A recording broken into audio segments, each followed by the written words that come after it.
2 new Prince tracks. Is this a step in the right direction, or is it not enough?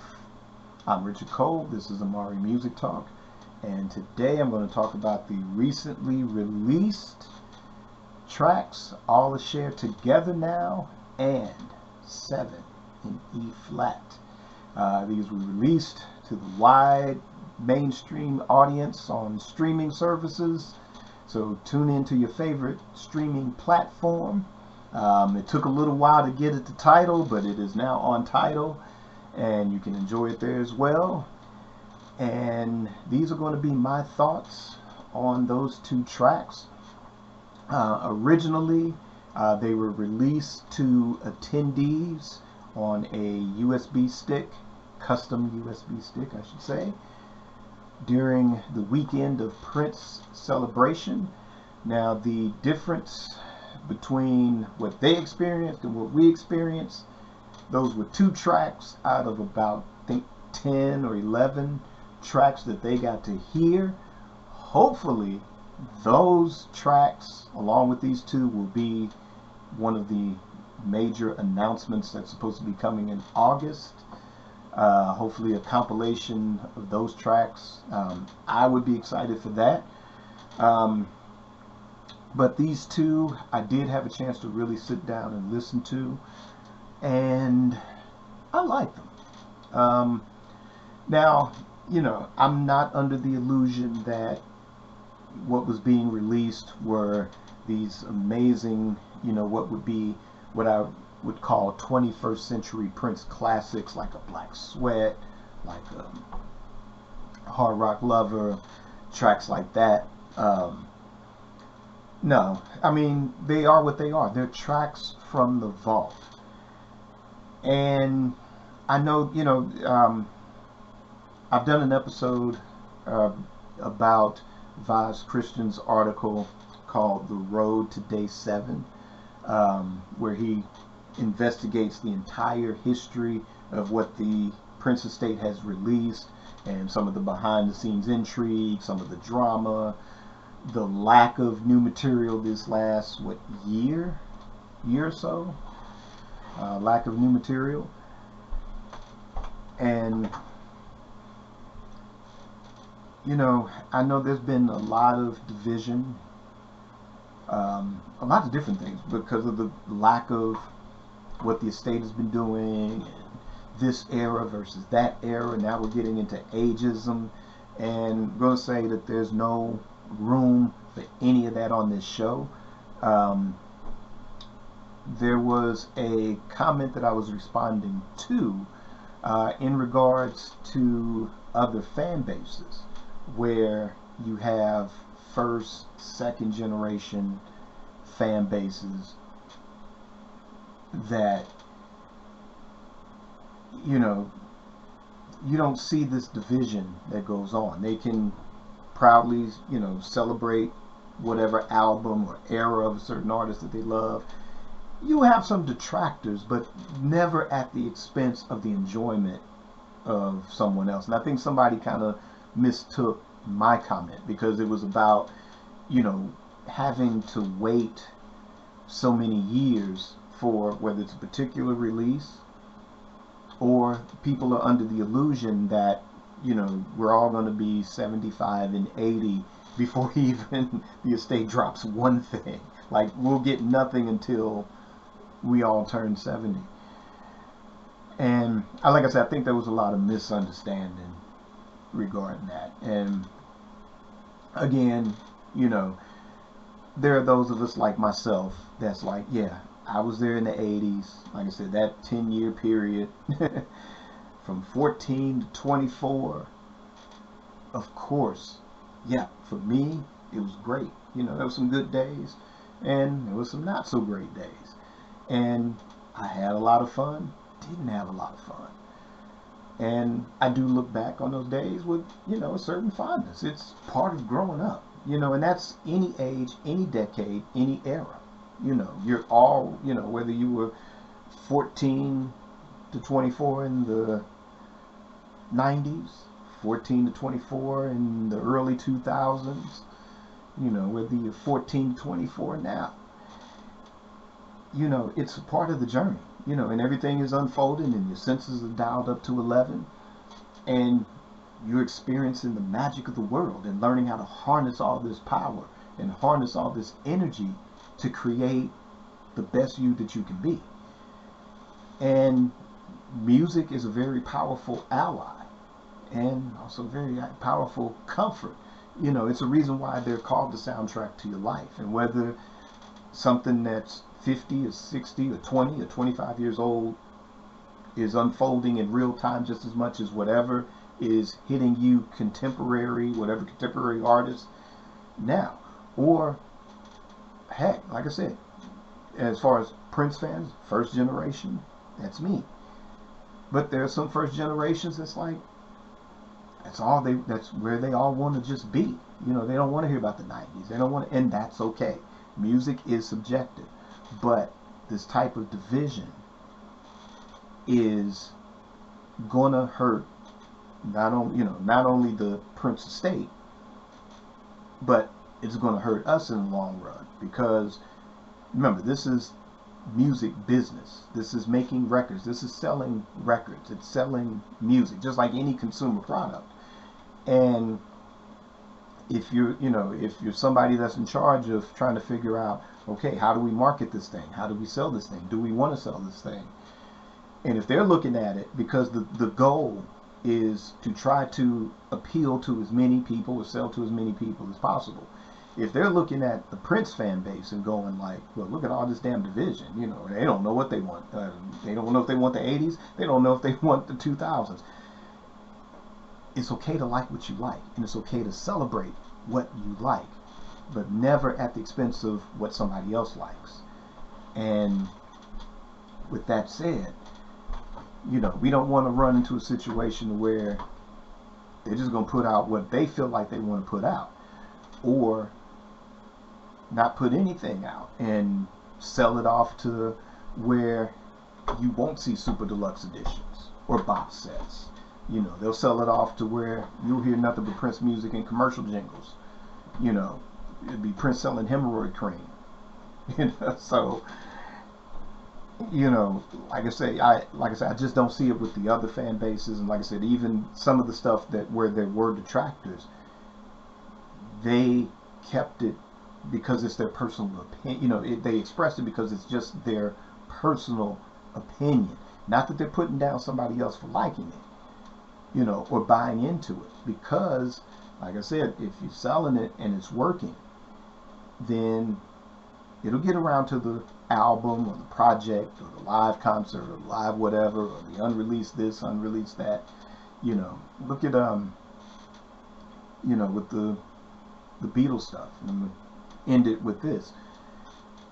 You know, as great as whatever the Sgt. Pepper one was, as much as people love the White Album, people were a little iffy on Abbey Road. There was some division with Let It Be, but overall they've all been universally enjoyed. But the one that they were all waiting for was Revolver. Now the one that they're really waiting for is Rubber Soul, whenever that decides to drop. But whether you buy into it or not, it's there because they have that unity as a fan base.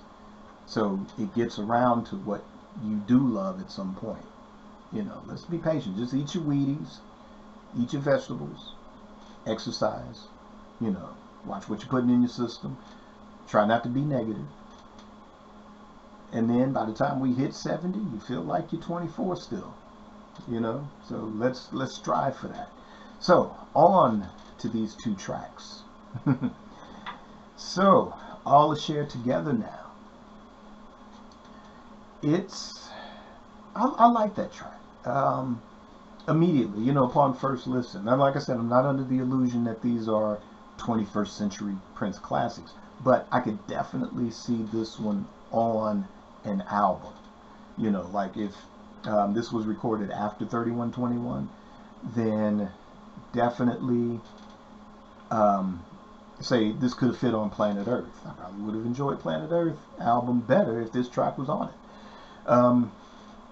You know, or 2010, or Don't see it fitting on like Artificial Age, but there was that Lotus Flower, that project. This could have even gone on Welcome to America, even, I think, and it would have worked as a track. But yeah, I like it. But yeah, I mean, to me, it is what it is. I think this would have been a good, strong album track. Might have been even a contender for B-side. You know, of course, we weren't doing B-sides anymore in 2006. But you know, I think it's a pretty strong song, and maybe because it just wouldn't work with other tracks based on what was coming out. But like I said, to me, I felt like it could have worked on Planet Earth. It could have worked with on 2010 somewhere as a track. But I do like it. Now for the 7 in E flat, that one took a while to grow on me. That's not to say that I'm really knocked out by this track. Of course, 7 was already a hit single. It was off the Love Symbol album. It was a top 10 hit for Prince. And I do like that, utilizing the Tramp sample. I think he used the Lowell Fulsom version of it and not the Otis Redding, Carla Thomas version of it. But that track, because we've lived with that one for so long, to me on this 7 in E flat, the way the vocal arrangement clashes with the chosen sounds, samples, programs, whatever was used for this particular remix, the way it clashes is where, no pun intended, leaves me a little flat.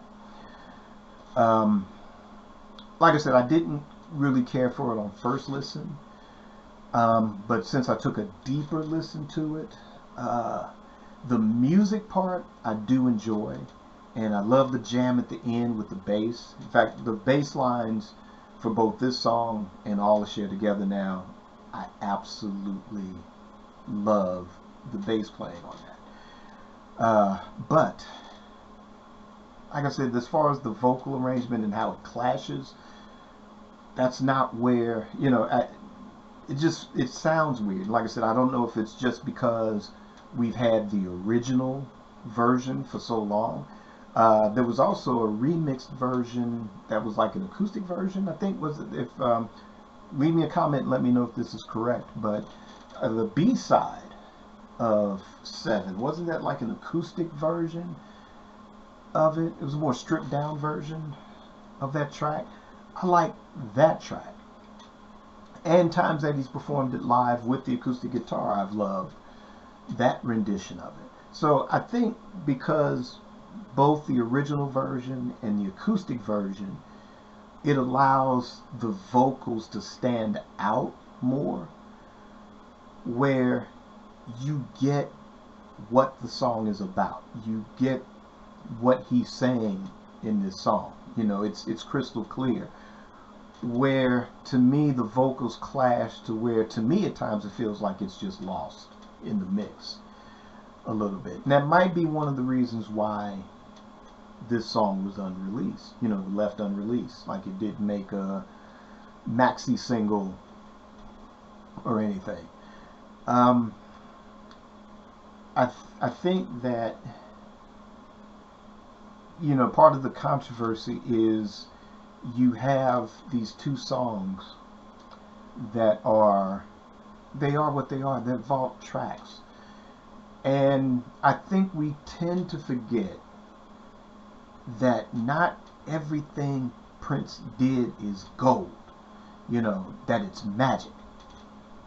The man was a constant workaholic. There's few artists on the planet that do that. I mean, Stevie Wonder's somebody that was relentless, or probably still is, relentless in recording.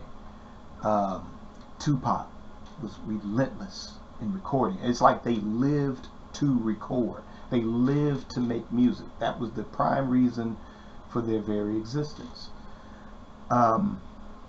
Michael Jackson to a point, but his fault to me was that it got to a point where he just thought every single time he had to top Thriller, and I thought that was just unnecessary. You just be Michael Jackson and you just focus on making good music.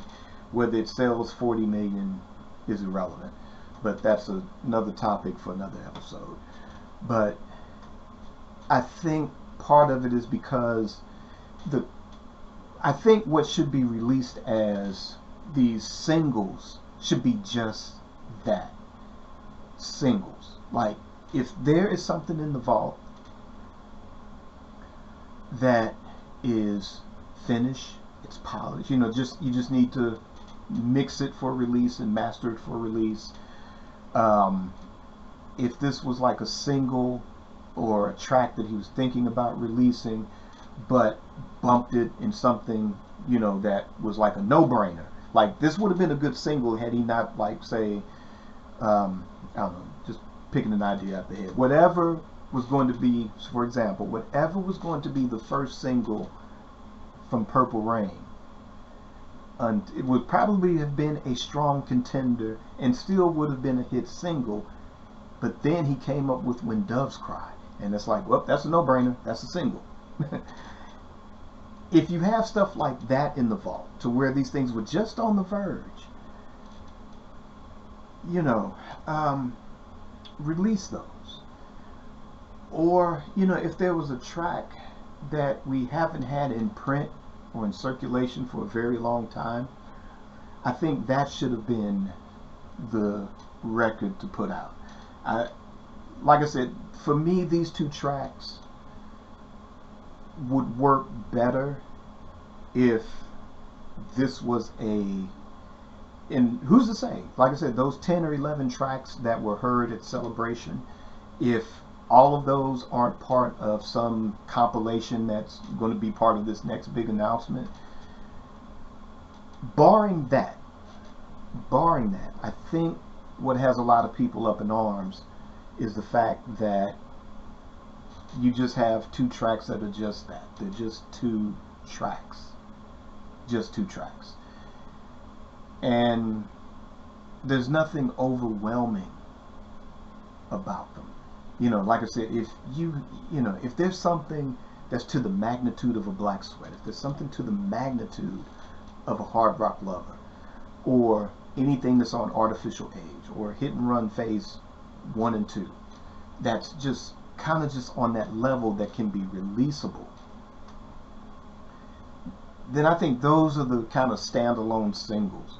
But to just drop these as singles and not have it be a part of something, I think it would have hit differently if it was announced that, okay, remember those 10 tracks you heard at Celebration? Well, we're going to bring those out on CD and we're going to bring those out on vinyl. And here are the first, here we're going to leak these two tracks. Because there's, I'll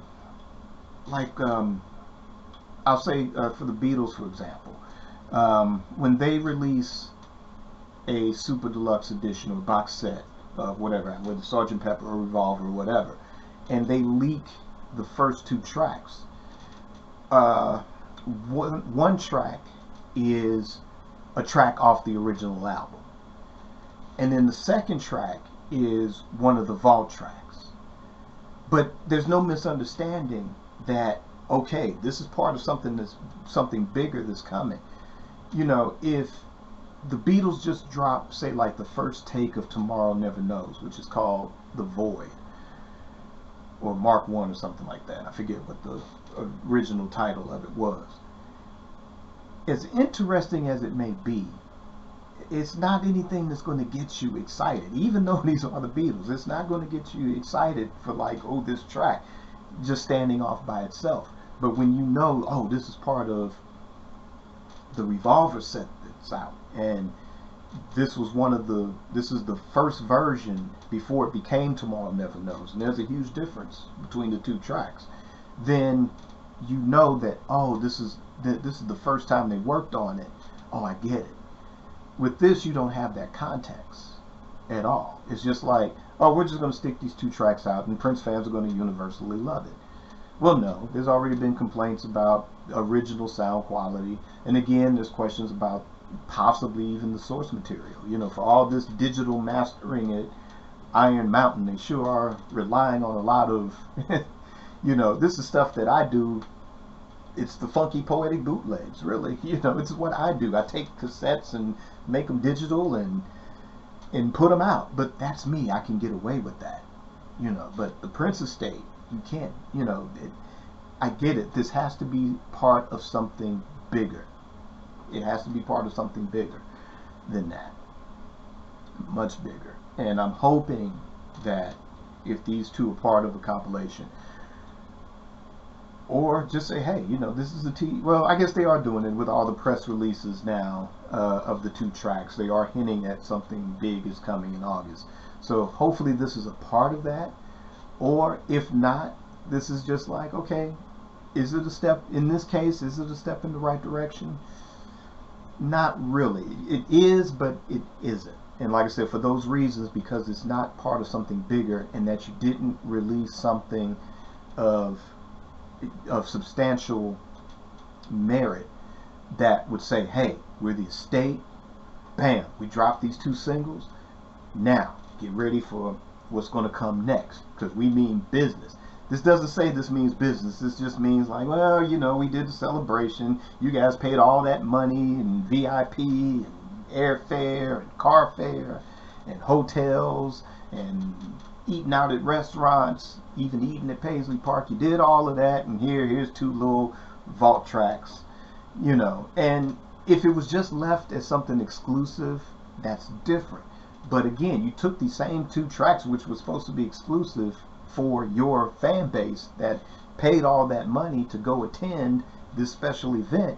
Oh, well, we're just going to release this worldwide now, and everybody can listen to it. Well, I mean, you pay your $9.99, your $12.99, your $19.99 for whatever streaming service, if not one, not two, but, you know, as many as you might have if you don't have only one, you know, for your X amount of dollars per month. In a way, you kind of got to listen to these tracks in the comfort of your own home for just the $11.99 a month that you pay for to listen to entire catalogs of virtually every artist on the planet. And no, it's not a step in the right direction to me with this. But like I said, I do enjoy the tracks. I mean, I like them. And there are things that I like about them. I like one more than the other. But what do you think? Were you excited for these releases now that you've heard them? Do you think they'll be part of something bigger? Do you enjoy them as standalone? Are you just happy to hear anything from the vault at this point? For me, yeah, I like to hear anything from the vault, but in the proper context of it. But hey, leave me a comment and let me know your thoughts, and that will end this episode of Amari Music Talk. If you enjoyed this episode, please hit like, subscribe, hit the notification bell, and if you're on Patreon, become a Patreon supporter, get early access to episodes like this, plus exclusive bonus content, and there's plenty of it. More to come, providing no more special editorials like this one, but check it out. You get free stuff. If you join at the $25 tier, there's this. There's also lower tiers. You can do as low as $1. You still get early access and bonus content.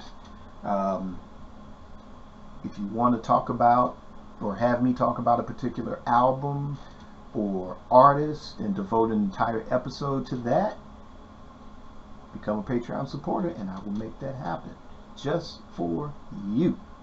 Alright, so until then, create your day, create your life. Peace.